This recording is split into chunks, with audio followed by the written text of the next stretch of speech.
Welcome to NASPA Tonight. This is all of your Scrabble news in 25 minutes or less. I'm Josh Greenway. I am Jackson Smylie. Let's talk about Scrabble. And the time starts now.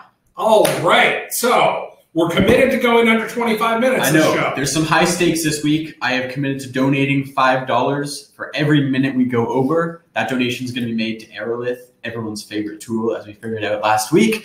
So our first headline of the week is the new words that are being added to the OSPD. I'm sure you've all heard about it. You've seen countless articles at this point. I can't believe how many There's a ton of coverage. This is really good for our community, even if you don't agree with all the words. There's certainly a lot of press going on. Only 300 words as well. I can't believe it. It's tiny. So biggest ones, EW and OK. Those are our new twos. That's right. Very contentious. I've seen most of the articles written about OK. We're going to get to that later. Yeah, everybody's fine with ooh. Yeah, he was fine. Everyone's good. Okay, it's like, what is big this? problem. Oh man, two letters cannot come together to be a word. Okay, we're gonna come back to okay, right? Yeah, we got one new three-letter word. It's ZEN. This is like the most common. Like, how is this not a word already? Anytime a new player joins, it's like, oh Zen, why are you challenging that off? What do you think? Exactly. So that's good. We got some useful words. I compiled these little lists of these like random useful words that are going to be great and played so often. Let's go. Useful words. My favorite of this list has got to be Wuddy. WUDDY. Right. Playing that is just going to be the biggest relief ever. Get rid of the think about tiles, the wuddiest tiles. And it's one of those fives with big tiles at either end, like it'll score for sure. But also Noni, it feels like it's a combo N/vowel dump, which I like. I guess so. It's also the name of my old boss who fired me a couple months ago. That's why it's on the list? Yeah, I mean, I just have some very mixed emotions about Noni right now. So we're going to give you some finally words, words like Zen. Hold on, Exome. That's pretty good. Do you know what that means? Never heard of it. Yeah, me either, but it's got that X in that spot, right, for, you know what I'm talking about? So we also got some finally words, more words like Zen, where it's like, how the fuck was this not a word before? Like, macaron is probably my favorite. Asiago. Bibimbap, lots of foods. Nut job. I don't get why all the foods are And internet. Internet, that's a finally. And graphene. I've gotten away with graphene at least 2 or 3 times. Once against Ivan Lobo, so it's my favorite word. And then finally some other cool and ridiculous words. My favorite of this list is probably Kopiki. Kopiykyky. Yeah, but this was cool and ridiculous words. So Kopiki you had under ridiculous. I had under ridiculous. The bottom two being ridiculous. Even though Kopiyka is already a word, I think adding that second Y just pushes it over the edge. Zomboid is pretty cool. Yeah. So that's like, what's the difference between a zomboid and a zombie? Zomboid would be the adjective. Like, oh, that person is very zomboid right now. Really? Okay. So these words, along with about 200 others, are going to be included in tournament play about 2019. Early 2019 is the rumor. Yeah, there's a whole interview that John Chu did in NASPA News. Generally, what happens is these articles go up, people go, oh, can I use these in Asheville? When can I start playing these in club? You gotta forget about them for then, 6 months. And then Judy Cole comes in and goes, read the interview. So read that interview. It's super short, but John addresses like all the different elements. But basically, they're not going to come into play until early 2019, and the advisory board is actually going to decide on the actual timing. You're on the advisory board. I am on the advisory board. I have not yet been to a meeting, but I can guarantee I'll do the best date for the inclusion of these words. It's going to be a very good thing. Let's move on. Let's talk about OK. OK, that's what everyone's wondering about. I actually got interviewed for an article Mark Abadi wrote. It was pretty cool. Right. Yeah, so I read that article. You did. I didn't see a quote from you, but I guess I wasn't looking closely enough. Again. So OK is really contentious for the biggest reason is that it's an initialism rather than an acronym. We have a lot of acronyms. What's an initialism? So there's a big difference. An initialism is a word that kind of stands for other words, but you pronounce it as the letters. So like FBI is an initialism, OK is an initialism. Something like NASA and radar and sonar are acronyms where you pronounce the word more phonetically, and so it kind of becomes more of a real word, whereas initialisms are very clearly just standing in for other words. FBI doesn't seem like a word because it's fairly obvious that it's not actually, it's standing in for other words. And OK is the same. Right. I did some research. Apparently OK stands for all correct, OLL Korrect. And it was from, that's what I read. It's from something like almost 200 years ago from New England, where it was like this joke thing they kind of started with all correct, and that became okay. And then I think some president used it in their campaign or something, and then it kind of caught on and people started using okay. And I think because it's so short and it's not like kind of weird, it caught on as a real word and people started using it okay, and then OKAY became a thing. So kind of like turned from this initialism to a real word that started being used. I think that's why it's included now. So it seems like you're making a defense of okay here, which I think is fine. There are definitely people on the other side who are like, this is nonsense. I don't know if it's because they don't want the O hook in front of the K. Like, obviously that K becomes a much different tile. It won't be as defensive. I'm really scared for that. And I think another thing is that OK opens the door to other initialisms that are way worse. Like TV, CT, UV. That would be ridiculous. So like, I mean, actually, I would like UV. That'd be great. Yeah, so like it's going to open the door to more things.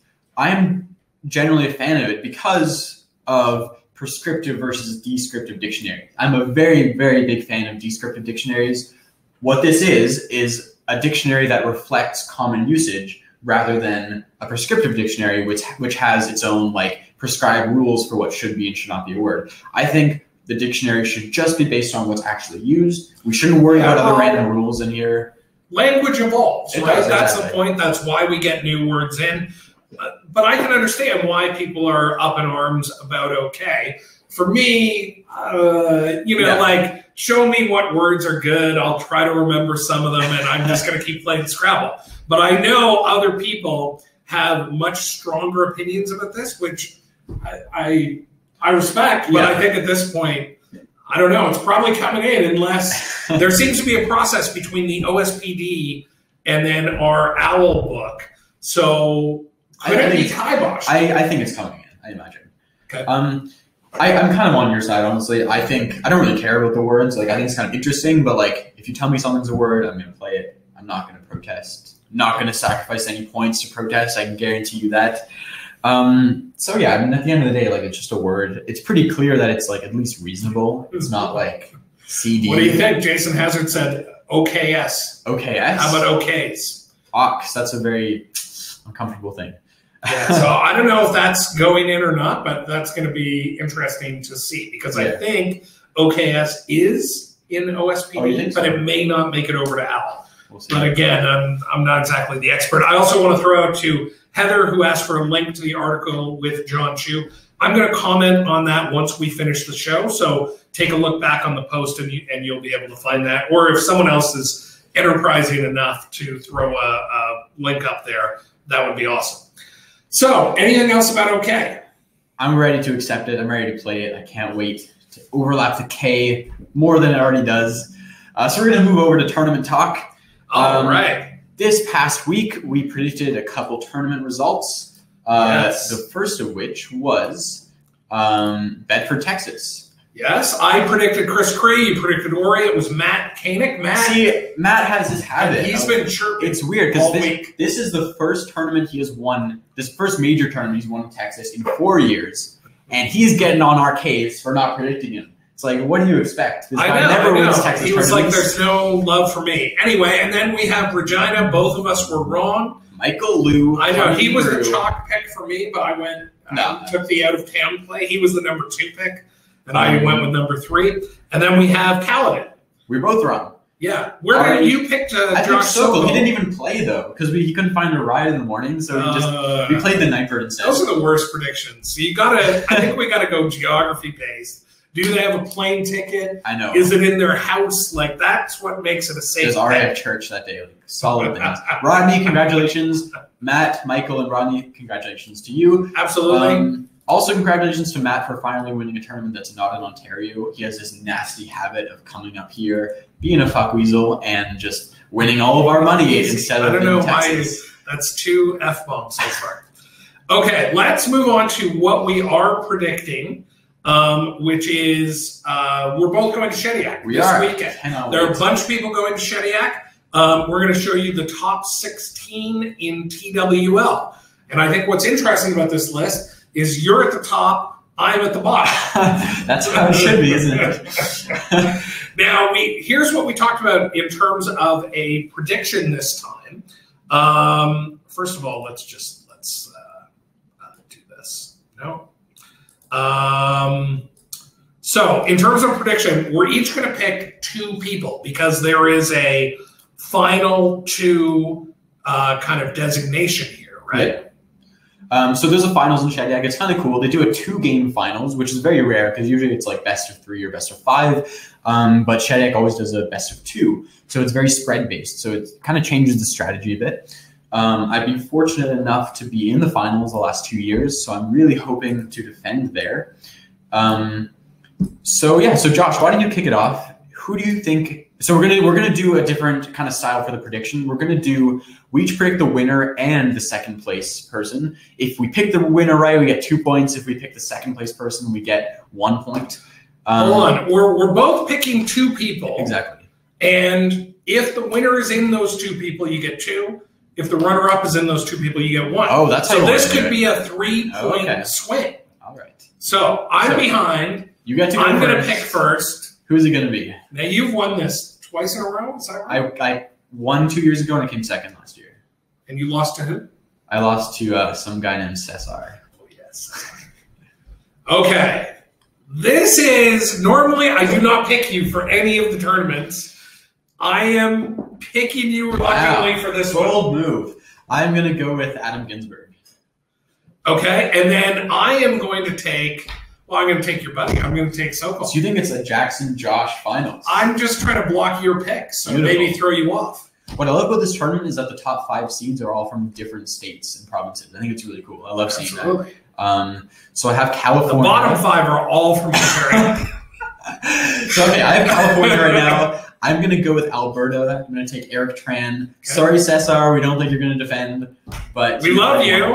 We love you, but we're going to see what happens. So we're going to move. That was tournament talk. That was tournament talk. We're going to move over to our controversial topic of the week. Yes. This was by far our least controversial topic, and the question of the week is: are there too many rules? Like, is our rulebook too specific? I think it's like a 55-page document last time I checked.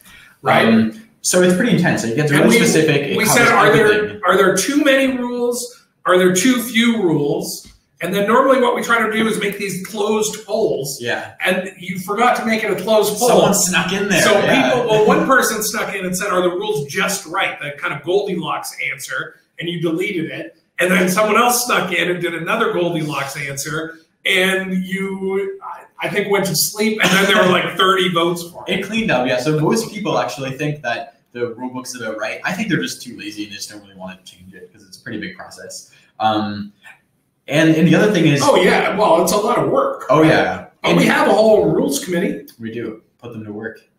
So even if we don't change the size of the rulebook, there's another question implied here of like which rules should we change or add? Because we could still take some out and add some new ones. And we're going to go into a few of the rules that we think could at least plausibly be taken out or changed.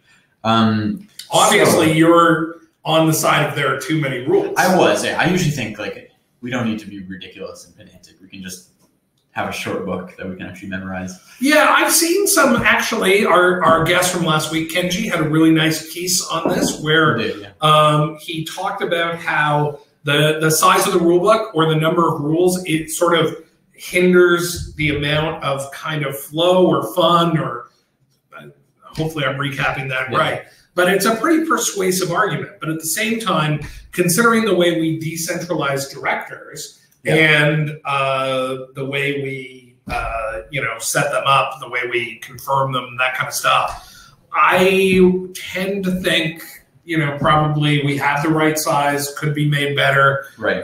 Maybe we need a couple more. But let's go into what could possibly be. What's interesting about that though is that like what you're going to have to do if you make your rulebook smaller is you're going to have to give directors more leeway, and you're going to have to leave it up to their own discretion, which I think, as Kenji said, is a very good thing because, I mean, directors can kind of do what they want. They're generally fair-minded people, but it does open the door to some collusion. Like, what if someone's trying to make a tough call against their close friend? And especially when people are directing tournaments that they're playing in, then you get into like a lot of the conflict of interest situations. So having like a really extensive and well-defined rule book kind of prevents all the situations. And then if someone says like, oh, this director is being unfair, like you can be like, no, the rule book says exactly this, and we followed it. So I understand there's a price to pay for that level of security where directors aren't really going to get like caught doing weird stuff because it's hard to skirt around those rules.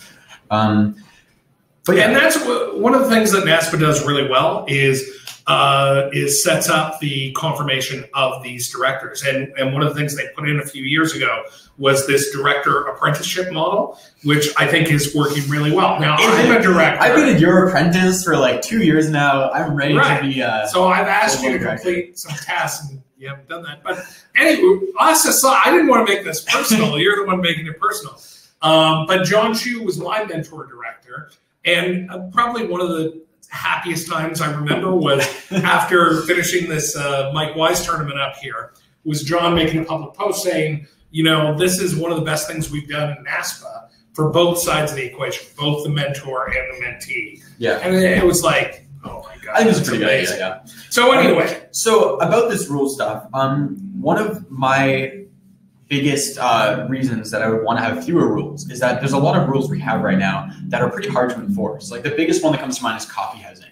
Sure. You get so many players that coffee house to different degrees. Some people will like full on like try to confuse their opponent and fake you out and stuff. And some people will just like do small, subtle psychological things. And it's pretty accepted that like a lot of people do this. I've done it in my past. I try not to now because just fairness stuff, but like I've definitely done this before. I think a lot of people have. And it's really hard because it's hard to enforce. Like, what if you mumble something under your breath and it's actually just an accident? You don't realize you're doing it, and then someone calls you on it. And so you can't enforce this stuff. And like, what if you put down a word and then pick it up and then do it in a different order? Exactly. Like that's like coffee housing. So part of me wants to just say, let's just allow all of it. Let your free flag fly. I mean, Jackson. Within reason. Like, obviously, you shouldn't like intimidate your opponent and like yell at them and something to make them cry. Unless you're phoning them, then it's fine. But no, I mean, like within reason, like of being a decent human being, I think it'd be cool to just allow everything, like actually making the psychology a huge part of the game, like psyching out your opponent and like trying to manipulate them psychologically. I think it'd be cool. And also it gets rid of all these situations where people kind of do stuff but kind of don't. Because like there's some things that you can't really avoid where like no matter what you do, there's going to be a psychological component, like how quickly you play a word. No matter how quickly you play a word, how hard you hit the clock. Exactly. There's always going to be some element of psychology that you can't just get rid of in the game. Right. Which is kind of why I want to just let this flourish and let the psychology be a thing. I feel like when it comes to this kind of stuff, it depends on who I'm playing. So if it's someone that I've never played before, I'm going to play very much by the book. One of my favorite people, I forget the last name. I think it's Jeff McAlpin, who I played in New Orleans a bunch of times. He, when we first met up, he was playing everything just very deliberately. Every time he moves his hands to the board, every time he did a draw, it was all very deliberate. And I was like, that was amazing. Like, I don't know that I could do that. But playing someone you don't play, I think that there's a certain set of behavior. But if I'm playing, I'm not going to say you, we're rarely in the same division. Or if I play Josh. Although we may play this weekend. But yeah, if we play someone like, if I play Andre, exactly. I'm talking the whole game. And I'm calling him names, and I'm like, that's ridiculous, and etc. So like there's this assumed reciprocity in this coffee housing rule where like you kind of play the way you expect your opponent to play, and it kind of balances itself out. So yeah, obviously if there's this huge disparity, you're playing someone for the first time and they're like just destroying you with this coffee housing, you kind of have the right to call the director on it. And I think as it stands, a director can use their discretion. They can be like, I think this person is just trying to be a dick and unethical. So there's a certain amount of leeway already, but I think it'd be cool to like at least consider making all of it legal. So another thing that I think... What do you think of directors, like we talked before about giving directors more leeway? Yeah. What do you think about directors playing in their own tournaments and that combination with more leeway? I know, because you played in every tournament you've directed. I think generally that's okay. I think you might want to add a few extra like hoops directors have to jump through to kind of prove that they have this impartialness that they can. Oh, so you want it to be longer until somebody becomes a full director? That's exactly what I'm saying. So another thing that I think we should consider making legal, or at least changing, is this whole turn order procedure we have. If you check out the rules, there's this section on how to complete a turn. It's like play your word, announce your score, hit your clock, write down your score, draw tiles, and then track tiles. There's this whole order listed out, but there's no penalty. Right, which is something we disagreed on. This is something where you feel like if there's no penalty, you should be able to do whatever you want. You should be able to track before you draw. You should be able to designate your blank before putting the tiles on the board. Because I go the other way. I think having a turn order is a good thing. But like there's a reason there's no penalty in most of the situations. It's that there's no harm being done by not following it. The more harm done by breaking a rule, the more the penalty is. And the fact that there's no penalty shows that there's very little harm done in not following the procedure, besides a very slight confusion you might be causing in your opponent. But almost everyone doesn't even follow the right procedure anyways. The thing with tracking before you draw, I find, they actually have a rule against it, or penalty. If you delay your opponent by tracking before you draw, you get a warning. And the second time you do it, your opponent gets an extra minute. Yep. So like that seems totally fine to me if you delay your opponent. It's so rare you actually delay your opponent. So what do you think about that? Do you think that you should just let people? I think you should go by the turn order, and especially, I appreciate the case that you're making, but what I want to do is I want to use my time here to appeal to people to listen. Here's the thing about designating the blank. Put the tiles on the board first, then designate the blank. If you're on the other foot and you're sitting there and the opponent's looking at the rack and they go to grab the slip, it's the worst. That's why I do. Don't do that. Most people who do that don't even know. Some people do. Oh, I do. I know. Yeah. Because the best feeling is you look at your opponent and then you reach for the slip and you just watch like a single tear go down their face. Like, it's the worst. Best feeling. Play your tiles before you sign the slip. Follow the order of play. That's what I'm going to say. But I do appreciate Jackson's case that there might be some room for flexibility there. So, and no fast bag. Oh yeah, that's just like against the rules. That's not cool. That's right. Don't actually break the rules. Do not cheat. Do not look in the tile bag, please. So next week we're going to bring you our 6th controversial topic. Yes. It's going to be good. We have 3 amazing controversies planned in the next 3 weeks. It's also going to be a different day next week. We're playing Shediac. You're staying until Tuesday. I'm staying until Tuesday. We can't do the show on Tuesday night. Please, we're going to flood you with reminders. But next week, the show is going to be on Wednesday night. It is going to be a show that you do not want to miss. I can't say anything, but it's going to be big. You want to see that show.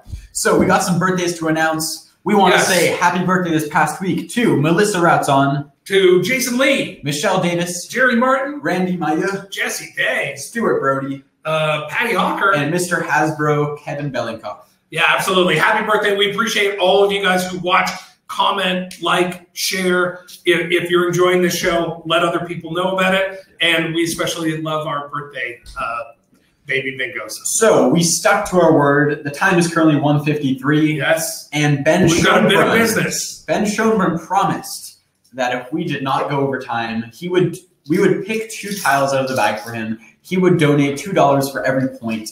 We're gonna make that donation go to Aerolith because we love Sept. Sorry. Well, and Aerolith won the poll we did last week. So I will draw 2 tiles. The shaking is not going to sound good on the microphone. All right, Benji.